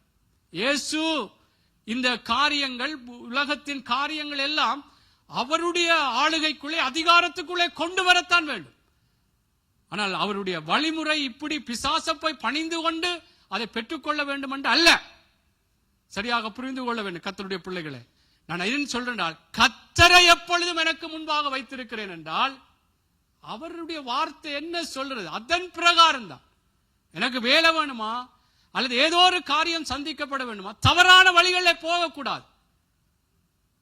அது நாங்கள் கர்த்தரை எங்களுக்கு முன்பாக வைத்திருக்கிறோம் என்று சொல்வதற்கு ஏதுவான காரியம் அல்ல. அது வெளிச்சத்தின் வாழ்க்கை அல்ல, அது இருளுக்குரிய காரியம்.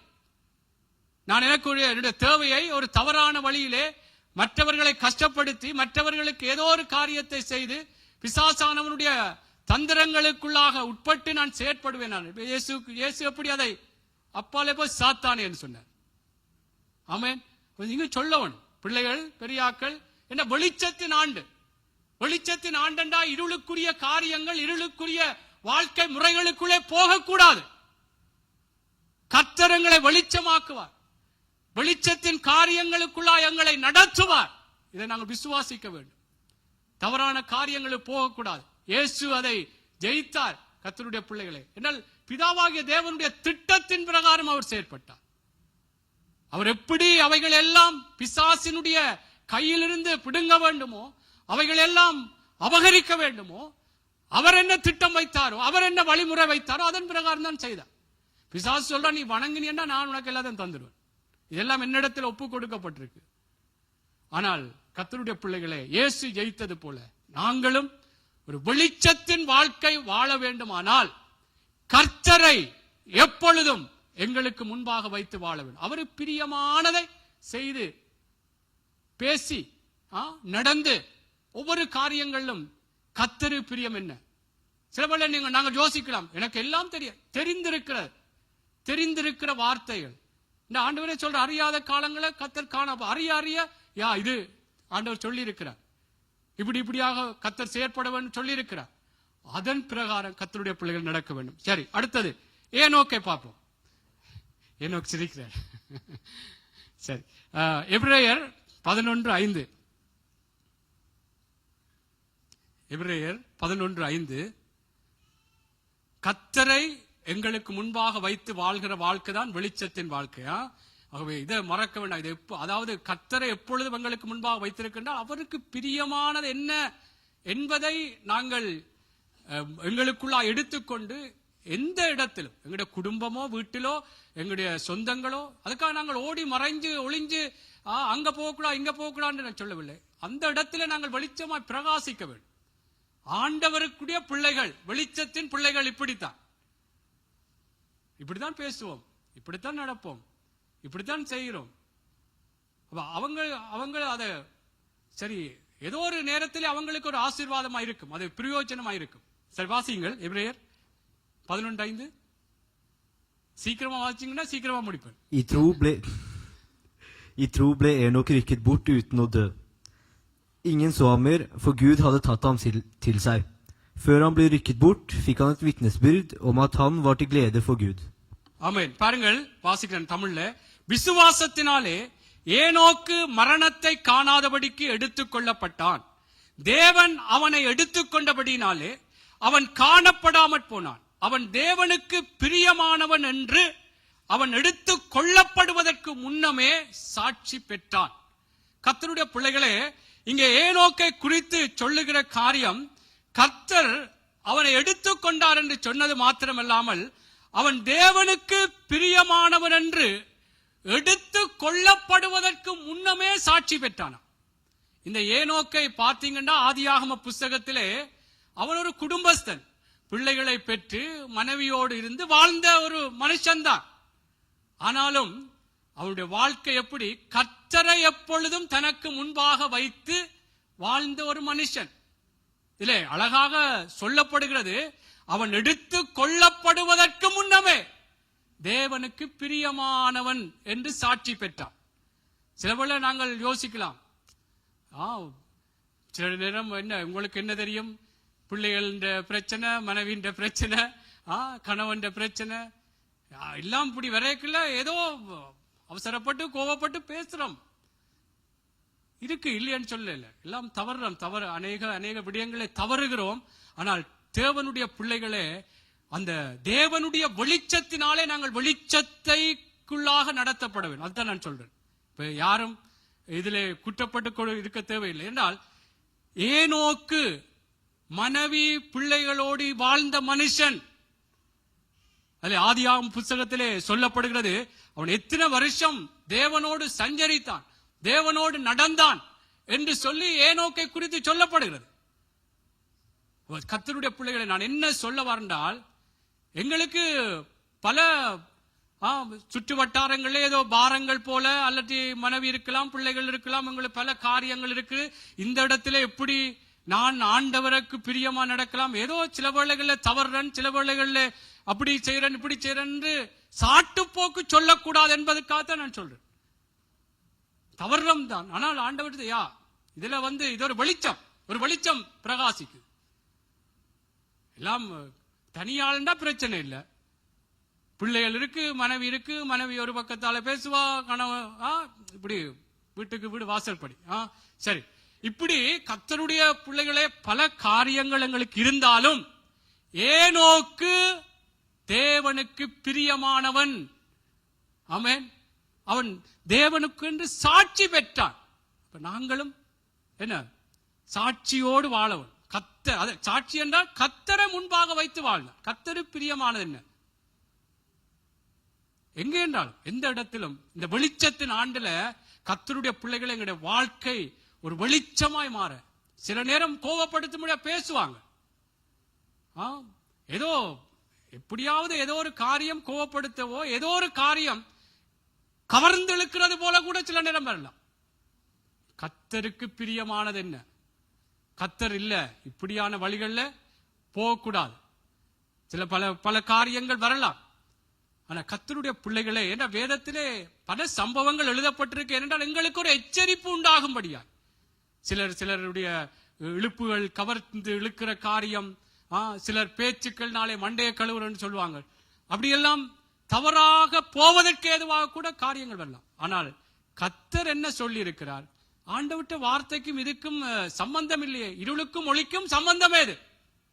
சம்பந்தம் இல்லை. கர்த்தருடைய பிள்ளைகளை ஏனோக்கு, ஆமென், அவன் ஆதியாகம புஸ்தகத்தில் நீங்க வாசித்தால் அதில் சொல்லப்படுகிறது. ஆதியாகமம் அந்த வசனம் மாத்திரம் வாசிக்கிறேன். ஆதியாகமம் 5வது அதிகாரத்தில் 21வது வசனம் அதில் சொல்லப்படுகிறது, ஏனோக்கு 65 வயது ஆன போது மெத்துசலாவை பெற்றான். ஏனோக்கு மெத்துசலாவை பெற்றபின் 300 வருஷம் தேவனோடு சஞ்சரித்துக் கொண்டிருந்து குமாரரையும் குமாரத்திகளையும் பெற்றான்.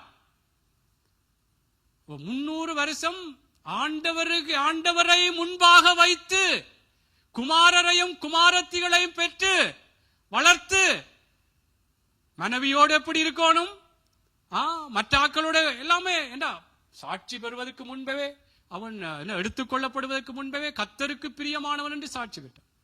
ஆமென். அவை நான் என்ன சொல்றேன், அந்த வெளிச்சத்தின் ஆண்டுல இதெல்லாம் என்ன சகோதரனே நடக்கிற விஷயமா? வீட்டை இப்ப பின்னேரம் போனாலே சறுக்கி விட்டுரும். என்ன ஏதோ ஒன்றுல சமைக்க சொன்னாலோ ஏதோ ஒரு வேலையை சொன்னாலோ அங்க ஏதோ ஒரு வார்த்தை வந்துடும், அதுலயே சறுக்கி விடுறோமே. கர்த்தர் பலன் தருவார். ஆமென். ஆவியானவர் பலன் தருவார். இது நடக்காத விஷயம், இதெல்லாம் நடைமுறைக்கு சாத்தியம் இல்லை என்றெல்லாம் நினைக்க வேண்டாம் தேவனுடைய பிள்ளைகளே. வெளிச்சத்தின் ஆண்டிலே நாங்கள் ஒரு வெளிச்சத்தின் வாழ்க்கை வாழ வேணும். ஆமென். நான் சொல்றேன், வீட்டுக்கு வீடு வாசல் படினா என்னையும் சேர்த்து தான் சொல்றேன். சரி, கர்த்தருடைய பிள்ளைகளே, ஏனோக்கு நான் ஏனோக்கு எப்படி அவர் சொன்னது போல அவர் எடுத்துக் கொள்ளப்படுவதற்கு முன்பே குமாரத்திகளை பெற்று திருமணமாகி மனைவியோடு வாழ்ந்து இப்படி சாட்சியாய் வாழ்ந்தது போல, ஒரு வெளிச்சத்தின் வாழ்க்கை வாழ்ந்தது போல நாங்களும் வாழ தேவனுக்குள்ளா எங்களை ஒப்புக் கொடுக்க வேண்டும். இதுதான் கர்த்தரை எப்பொழுதும் எங்களுக்கு அவருக்கு பிரியமானது என்ன என்பதையே வைத்து பார்ப்போம். எங்களோட மனசு மாம்சம் அதை நான் சொன்னது போல கோபம் வரும், 2 வார்த்தையை பேச சொல்லும் மனசுக்கு இருந்து, அல்லது பக்கத்தில் இருக்கிற 2 வார்த்தையை சொல்லு, அப்பதான் அவன் அடங்குவான் என்று சொல்லுவேன். இது நடைமுறை காரியம். நான் என்ன சொல்றேன், கர்த்தரை எப்பொழுதும் என்ன வைக்க வேண்டாம், எந்த மனசு மாம்சம் சொல்ற வைக்க வேண்டாம், அல்ல பக்கத்தில் இருக்கிறார்கள் சொல்ற வைக்க வேண்டாம். கர்த்தர் என்ன சொல்றார், கர்த்தரை முன்பாக வைத்து நாங்கள் வாழ்கிறது தான் வெளிச்சத்தின் வாழ்க்கை. அடுத்தது இன்னொரு 2 பேர் தான் சீக்கிரமா. யோசேப்பினுடைய காரியம் ஆதியாகமம் 39 2-3 சீக்கிரமா வாசிங்கள், பிறகு 7-9 மட்டும் வாசிப்போம். உங்களுக்கு தெரியும் யோசேப்பை குறித்து. யோசேப்புக்கு ஆண்டவர் தரிசனம் கொடுத்து சொற்பனம் கொடுத்து அவர் எப்படியாக அவருடைய காரியம் இருக்கும் என்று வெளிப்படுத்தப்பட்ட பொழுது அதை தகப்பன் அங்கே சகோதரங்களுக்கு சொல்லுறார். அந்த இடத்திலேயே அங்கே அவருக்கு எதிராக பேச்சுக்களும் அவனுக்கு எதிராக அந்த காரியங்களை ஒரு உற்சாகப்படுத்தாத நிலைமைகள் இருந்தது. அதன் அடிப்படையிலே அந்த சகோதரர்கள் எப்படி அவனை ஒரு குழியிலே தூக்கி போட்டார்கள். அதற்கு பிற்பாடு அங்கே எகிப்தியருடைய கைகளில் விட்டு மீதியானுடைய கையில விட்டு இப்படியாக விற்கப்பட்டு போன இந்த யோசேப்பு தேவனுடைய பிள்ளைகளை நான் என்ன சொல்றேன்டால், எங்களுக்கு சில வேளைகளில் ஆண்டவருக்குள்ளாக நாங்கள் இதை சரியாக நிதானிக்க வேண்டும்.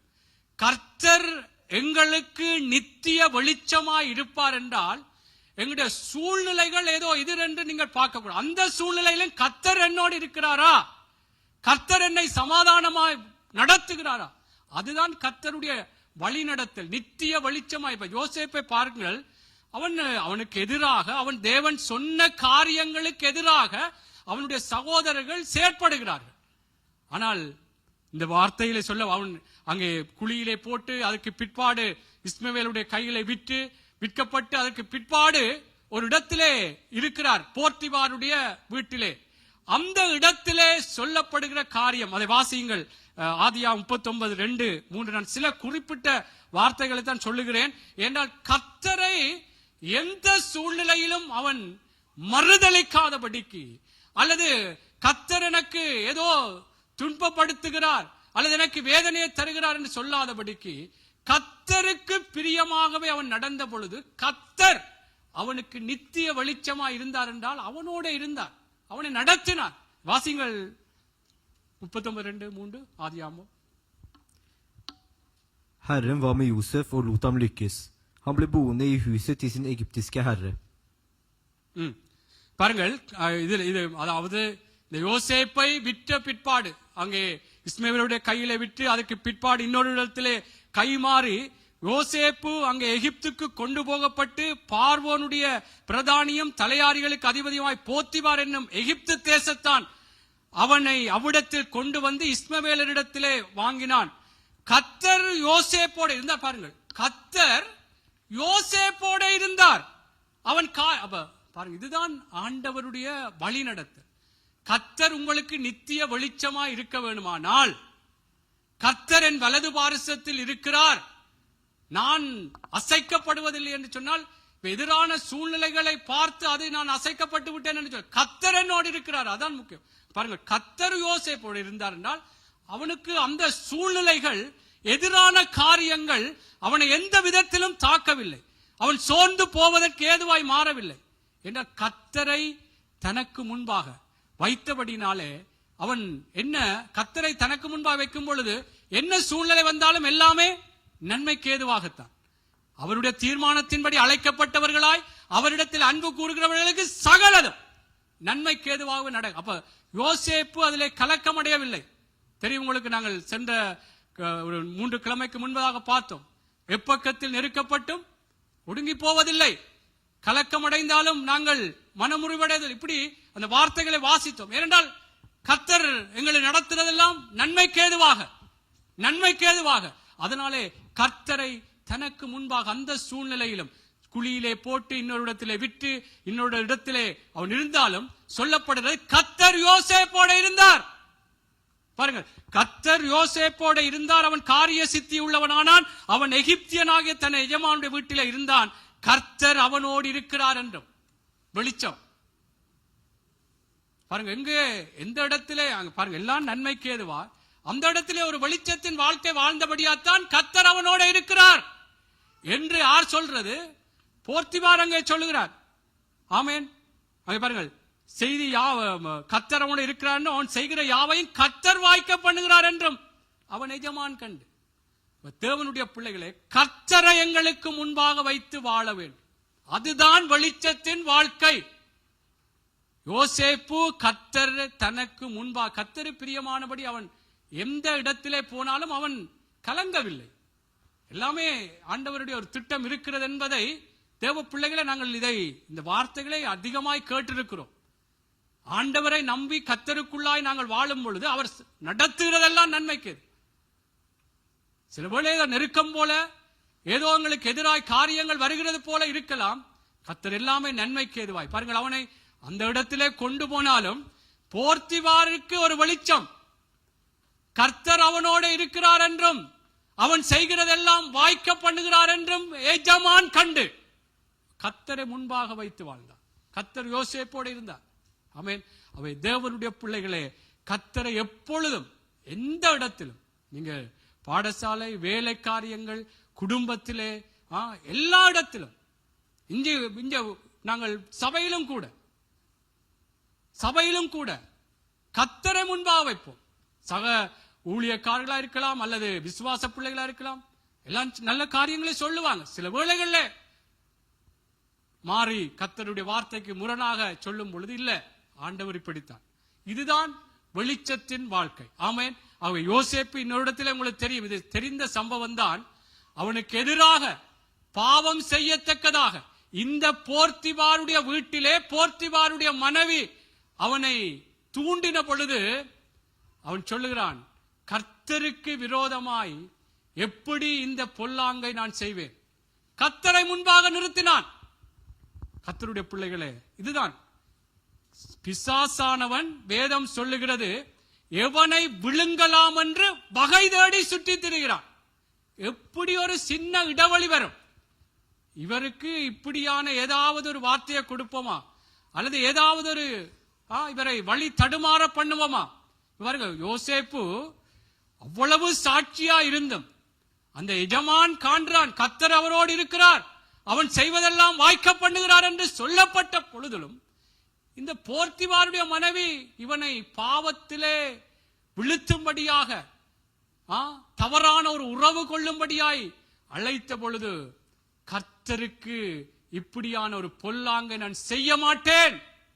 தேவனுடைய பிள்ளைகளை கர்த்தரை முன்பாக நிறுத்தினான். வாலிப பிள்ளைகள், பெரியாக்கள், நாங்கள் நான் ஆரம்பத்திலே இயேசுவை குறித்து சொன்னது போல, நாங்கள் எவ்வளவு கர்த்தர் என்ன சொல்லுறாரோ அந்த வார்த்தைகளின் பிரகாரம் ஆண்டவர் இப்படி பாவமான காரியங்கள், தவறான விடயங்களுக்குள்ளே போகக்கூடாது. இப்படி தவறான குடிக்கிற காரியமோ என்ன விஷயமா இருந்தாலும் கூடாத பேச்சுக்கள் இவையெல்லாம் வரக்கூடாது. என்றால் இதெல்லாம் தூரத்தில் இல்ல, ஆதியாமத்தில் இருக்கு. பாவம் வாசற்படியில படுத்திருக்கான், கண்ணை துறந்தாமலே பாவம். ஆனா வேதம் சொல்லுறது, தேவனால் பிறந்தவன் அவனை அதை ஜெயிக்கிறான் என்று சொல்லப்படுது இல்லையா? தேவனால் பிறந்தவன் அதிலிருந்து விடுதலை பெறுவான் என்று சொல்லப்படுகிறது. அவை கர்த்தருடைய பிள்ளைகளே, ஜாக்கிரதையா இருக்க வேண்டும். கர்த்தரை எப்பொழுதும் எங்களுக்கு முன்பாக வைத்து வாழ்வதுதான் வெளிச்சத்தின் வாழ்க்கை. ஆமென். இதுல நாங்கள் மிகவும் இந்த ஆண்டிலே ஜாக்கிரதையா இருக்க வேண்டும். இது ஒரு இலகுவான விடயம் இல்ல. இதெல்லாம் நான் சொன்னது போல சாத்தியமா? பல கேள்விகள் ஓடிக்கொண்டிருக்கும். ஏதோ இவர் நேரம் போறதுக்கு பேசிக் கொண்டிருக்கிறார் என்று சொல்லலாம். ஆண்டவர் வெளிச்சத்தின் ஆண்டு சொல்லி இருக்கிறார். ஆமென். நித்திய வெளிச்சமா இருப்பேன் என்று சொல்லி இருக்கிறபடினாலே கர்த்தர் எங்களை நித்திய வெளிச்சமா இருக்க வேண்டும் என்றால் அவருக்கு பிரியமானபடி நாங்கள் வாழ வேண்டும். அதுதான் கர்த்தரை எங்களுக்கு முன்பாக வைத்திருக்க. சரி, இறுதியாக தானியேலுடைய காரியத்தை வாசித்து நான் முடிக்கிறேன். 6வது அதிகாரம் வாசியுங்கள். 6வது அதிகாரம் தானியேல் 6வது அதிகாரம் 1வது வசனத்திலிருந்து 5வது வசனம் வரைக்கும். தானியேல் 6வது அதிகாரம் 1வது வசனத்திலிருந்து 5வது வசனம் வரைக்கும்.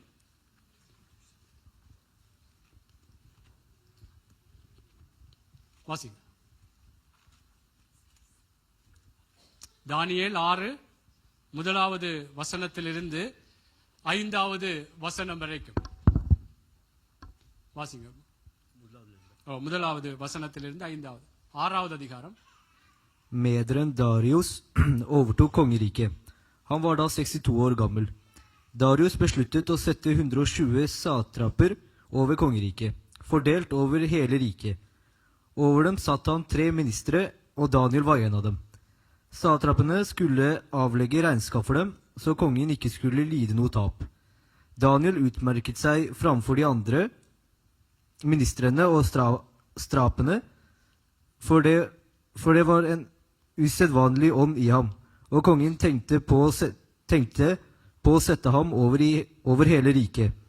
Da prøvde ministeren og satrapene å finne noe å anklage Daniel for i hans embetsførsel.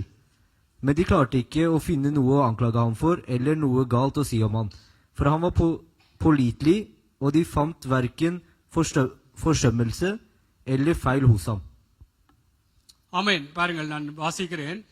ராஜ்யம் முழுவதையும் ஆளும்படிக்கு தன் ராஜ்யத்தின் மேல் 120 தேசாதிபதிகளையும் ராஜாவுக்கு நஷ்டம் வராதபடிக்கு அந்த தேசாதிபதிகள் கணக்கு ஒப்புவிக்கிறதற்காக அவர்களுக்கு மேலாக 3 பிரதானிகளையும் ஏற்படுத்துவது தரியுவுக்கு நலமென்று கண்டது. இவர்களில் தானியேல் ஒருவனாய் இருந்தான். இப்படி இருக்கையில் தானியேல் பிரதானிகளுக்கும் தேசாதிபதிகளுக்கும் மேற்பட்டவனாய் இருந்தான். தானியேலுக்குள் விசேஷித்த ஆவி இருந்தமையால் அவனை ராஜ்யம் முழுமைக்கும் அதிகாரியாக ஏற்படுத்த ராஜா நினைத்தான். அப்பொழுது பிரதானிகளும் தேசாதிபதிகளும் ராஜ்யத்தின் விசாரிப்பிலே தானியேலை குற்றப்படுத்தும்படி முகாந்தரம் தேடினார்கள். பாருங்கள், பூமிக்குரிய பிரகாரமான ஒரு வேலையிலும் கூட அவன் ஒரு முன்மாதிரியாய், அவன் அங்கே ஒரு சாட்சியாய் இருந்ததை இந்த விடயம் வெளிப்படுத்துகிறேன். அவனை அந்த இடத்திலே, வேலையிலே அமர்த்தப்பட்டிருந்த அந்த இடத்திலே, ஒரு மேல் அதிகாரியா இருந்த இடத்திலே அவனை குற்றப்படுத்தும்படி, அந்த வேலை காரியங்களை குற்றப்படுத்தும்படி முகாந்தரம் தேடினார்கள். ஆனாலும் ஒரு முகாந்தரத்தையும் குற்றத்தையும் கண்டுபிடிக்க அவர்களால் கூடாதிருந்தது. பூமிக்குரிய பிரகாரமா எல்லாம் அவன் சரியாய் ஒழுங்காய் அவருடைய வேலைகளில் இருந்தான் என்பதைத்தான் இந்த காரியம் சொல்லுகிறது. ஆனால் இவர்கள் எப்படியாவது குற்றம் பிடிக்க வேண்டும் என்று சொல்லி அதிலே அவர்கள் செயற்படுகிறார். பாருங்கள், அதிலே சொல்லப்படும், அவன் உண்மை உள்ளவனாய் இருந்தபடியால் அவன் மேல் சுமத்த யாதொரு குற்றமும் குறைவும் காணப்படும். வேலை விஷயங்கள்ல பூமிக்குரிய பிரகாரமாக மற்றவர்கள் எந்த விடயத்திலும் கூட அவனை குற்றம் பிடிப்பதற்கு ஏதுவான ஒன்றும் இல்லையா. அவன் உண்மை உள்ளவனாய் இருந்தான் என்று சொல்லப்படுது. ஆனால் அதுக்கு பிற்பாடு பாருங்கள், அப்பொழுது அந்த மனுஷர், நாம் இந்த தானியேலை அவனுடைய தேவனை பற்றிய வேத விஷயத்திலே குற்றப்படுத்தும் முகாந்தரத்தை கண்டுபிடித்தால் ஒழிய அவனை வேறு, அப்படின்னு சொன்னால் தேவனுக்குள்ளாகவும் கர்த்தருக்கு பிரியமானபடி இதுல சொல்லப்படுகிறது. தேவனை பற்றிய வேத விஷயம், கர்த்தரை எப்பொழுதும் அவன் வேலையிலே உண்மை உள்ளவனா இருந்தாலும், வேலை காரியங்கள் எல்லாம் ஒழுங்காக நீதியா இருந்தாலும், கர்த்தரை முன்பாக வைத்து அவன் செயற்பட்ட ஒரு மனுஷனாக இருக்கிறார். ஆனா இந்த இடத்திலே இவனை குற்றப்படுத்தும்படியாக அங்கே ஒரு காரியத்தை செய்கிறார்கள் தேவனுடைய பிள்ளைகளே. என்றால் ஏற்கனவே அவன் கர்த்தரை முன்பாக வைத்து உலக பிரகாரமாக அவன் செய்கிற வேலைகளிலும் உண்மை உள்ளவனாய் இருந்து செயற்பட்டு கொண்டிருக்கிறான். அவனை எப்படி குற்றப்படுத்த விரும்புகிறார்கள்? இங்கே தானியேல் ஜெபிக்கிற ஒரு மனுஷனா இருந்தான். அவன் ஜெபம் செய்யாதபடிக்கு அந்த ஜெபத்தை அங்கே இத்தனை மாசம் வரைக்கும், இத்தனை நாட்கள் வரைக்கும் தேவனை நோக்கி ஜெபிக்க கூடாது என்று சொல்லி அங்கே இருந்த மற்றவர்கள் இவன் மேலே ஒரு குற்றம் பிடிக்க வேண்டும், இவனை ஒரு குற்றவாளியாக அவனை மாற்ற வேண்டும் என்று சொல்லி ஒரு கட்டளையை ராஜாவுக்கு எழுதி கொடுக்கிறார்கள். என்றால் இந்த 30 நாளும் இந்த மாசம் முழுவதும் யாரை நோக்கியும் விண்ணப்பம் பண்ணக்கூடாது, எந்த தெய்வத்தை நோக்கி விண்ணப்பம் பண்ணக்கூடாது என்று சொல்லி அவனுடைய ஜெப வேளைக்கு தடை பண்ணினார்கள். குற்றம் பிடிக்கும்படியாய் ஒரு கட்டளையை அங்கே ஏற்படுத்தினார்கள். ஆனாலும் தேவனுடைய பிள்ளைகளே, இந்த விஷயத்திலும் பாருங்கள், தானியேல் கர்த்தரை எப்பொழுதும் தனக்கு முன்பாக வைத்திருக்கிற மனுஷன் என்பதை என்ன தடை, அந்த தடையை மீறும் பொழுது, அதாவது தேவனை நோக்கி விண்ணப்பம் பண்ணக்கூடாது, ஜெபிக்க கூடாது என்பதுதான் அந்த காரியம். அப்படி விண்ணப்பம் பண்ணினால் சிங்க கவி. ஆனால் இந்த மனுஷன் எப்படியாக தேவனுடைய பிள்ளைகளே அந்த சிங்க கெவி என்ற தண்டனை அவனுக்கு தெரிந்திருந்த பொழுதிலும் கர்த்தரை முன்பாக வைத்து அவன் செயற்பட்டான். இதுதான் வெளிச்சத்தின் வாழ்க்கை. இது தேவனுக்குள்ளாக கர்த்தர் என்ன விரும்புகிறார்? கர்த்தருடைய வார்த்தைக்கு முரணாக எந்த இடங்களிலே காரியங்கள் வருகிறதோ அதனோடு சில வேளைகளை அடிப்பம், கொலை செய்வோம், இப்படி மிரட்டலாம். பயப்படக்கூடாது கர்த்தருடைய பிள்ளைகளை. வெளிச்சத்தின் பிள்ளைகள் என்றால் நாங்கள் ஒரு வெளிச்சத்தின் வாழ்க்கை வாழ வேண்டும் என்றால் இந்த பயமுறுத்தல்களுக்கும் எந்த மிரட்டல்களுக்கும் கர்த்தருடைய பிள்ளைகளை ஒப்புக. இது ஏதோ மாம்ச பிரகாரமான வைராக்கியம் அல்ல. கர்த்தரை எனக்கு முன்பாக வைத்திருக்கிறேன், கர்த்தரை எனக்கு முன்பாக வைத்திருக்கிறேன். இதுதான் வெளிச்சத்தின் வாழ்க்கை. கர்த்தரு பிரியமானது இதுதான். எனக்கு இந்த பூமியில சில வேளைகள்ல ஒரு மரணம் என்று சர்வப்பிரகாரமான மரணம் வந்தாலும் கர்த்தருடைய பிள்ளைகளே அதற்கும் ஆயத்தமா இருக்கு. அதுதான் வெளிச்சத்தின். நாளைக்கு உங்களை வச்சு பலர் சாட்சியா சொல்லுவார். இன்றைக்கு யோசேப்பை குறித்து, தானியேலை குறித்து, ஏனோக்கை குறித்து பேசுறோம்னா நாளைக்கும் ஒரு சாட்சியாய் இப்படியாய் கர்த்தருக்கென்று ஒரு மனுஷன் இருந்தான், கர்த்தருடைய காரியங்களை எந்த விதத்திலும் அவன் உடன்படவில்லை என்று சொல்லி கதைப்பார்கள் கர்த்தருடைய பிள்ளைகள். இது வெளிச்சத்தின் பிள்ளைக்குரிய காரியம். இதைத்தான் நான் சொல்றேன். ஆகவே தேவனுடைய பிள்ளைகளே, எந்த காரியத்திலும் நாங்கள் கர்த்தரை எப்பொழுதும், இது பெரிய காரியம், மிரட்டல்கள், கொலைகள், இப்படி காரியம் வரும். நான் சொல்றேன், வீட்டில இருந்தே ஆரம்பிப்போம், பாடசாலையிலே ஆரம்பிப்போம். அங்கே எங்க கர்த்தரை முன்பாக வைக்காதபடிக்கு எங்களுடைய செயற்பாடுகள் இருக்குது. எங்களுக்கு தெரியும், பிள்ளைகளை கொஞ்சம் கோவப்படுத்தக்கூடாது, அல்லது அப்பா அம்மா கீழ்ப்படியணும். பல காரியங்கள் பிள்ளைகள்ட்ட கேட்டா சொல்லுவாங்க, அப்பா அம்மா இப்படி இருக்கணும், பிள்ளைகள் எப்படி இருக்கணும், அவங்க சொல்லுவாங்க. வேதத்தில் இப்படி இப்படி எல்லாம் சொல்லப்படுது கட்ட. ஆனா தேவனுடைய பிள்ளைகள் அந்த வார்த்தைகள் எனக்கு எப்படி இருக்கு, உங்களுக்கு எப்படி இருக்கு, அதை முன்பாக வைத்து வாழ வேண்டும். அதுதான் வெளிச்சத்தின் வாழ்க்கை. இதுக்கு மீறி எந்த எதுவும் இடையில ஒன்றும் வராது. ஒளிக்கும் இருளுக்கும் சம்பந்தமே இது, இணைக்க முடியாது. இப்படித்தான் மனைவி கணவனுக்கு கீழ்ப்படியேன் திருப்பி திருப்பி சொல்ற, சிலருக்கு திருப்பி சொல்லுங்க சொல்ற மாதிரியும் கணவன் மாதிரி சொல்லலாம். அப்படி இல்ல சொல்றேன். ஏனென்றா ஆண்டவருடைய வார்த்தைக்கு நாங்கள் ஒப்பு கொடுக்க வேண்டும் என்றால் கர்த்தருக்குள்ள என்னத்தை அறிந்திருக்கிறோமோ அதுதான், அதன்படி வாழ்றதுதான் கர்த்தரை எனக்கு முன்பாக வைத்திருக்கிறது. அவர் என்னுடைய வலது பாரசத்தில் இருக்கிறபடியா நான் அசைக்கப்படுவதில்லை என்று சங்கீதக்காரன் சொன்னது போல, கர்த்தர் எனக்கும் உங்களுக்கும் நித்திய வெளிச்சமாய் இருந்தங்களை நடத்த வேண்டுமானால், எந்த சூழ்நிலையா இருந்தாலும் கர்த்தருடைய பிள்ளைகளே, அவரை முன்பாக வைத்து நாங்கள் நடத்தும் பொழுது கர்த்தர் எங்களோடு இருப்பார். கர்த்தர் எங்களுக்கு நித்திய வெளிச்சமாய் இருப்பார். யோசேப்புக்கு அந்த பார்வோனுடைய வீட்டிலே கர்த்தர் அவனோடு இருந்தார். அவன் செய்வதெல்லாம் வாய்க்கும். எவ்வளவோ கஷ்டமான சூழ்நிலைக்குள்ளே இருந்து வந்தார். ஆனாலும் கர்த்தர் இருந்தார். கர்த்தர் எங்களோடும் இருப்பார். எதுக்கும் அவங்க என்ன செய்து விடுவாங்களோ என்று நாங்களும் மற்றவர்களுக்கும் பயப்படாமல், எங்களுடைய மனசு சொல்றது போல நடக்காமல் கர்த்தர் என்ன சொல்ற கர்த்தருடைய பிள்ளைகளே, ஆமென், அதற்கு எங்களை ஒப்பு கொடுப்போம். இன்றைக்கும் நாங்கள் இதை ஒரு அலட்சியமாக அசதியாக எடுப்போம் என்றால், கர்த்தருடைய பிள்ளைகளே, நாங்கள் ஒரு வெளிச்சத்தின் ஒரு வாழ்க்கை நாங்கள் வாழாதபடிக்கு நாங்கள் இன்னும் எங்களுடைய பிடரியை கடினப்படுத்துகிறவர்களாக போய்விடுவோம்.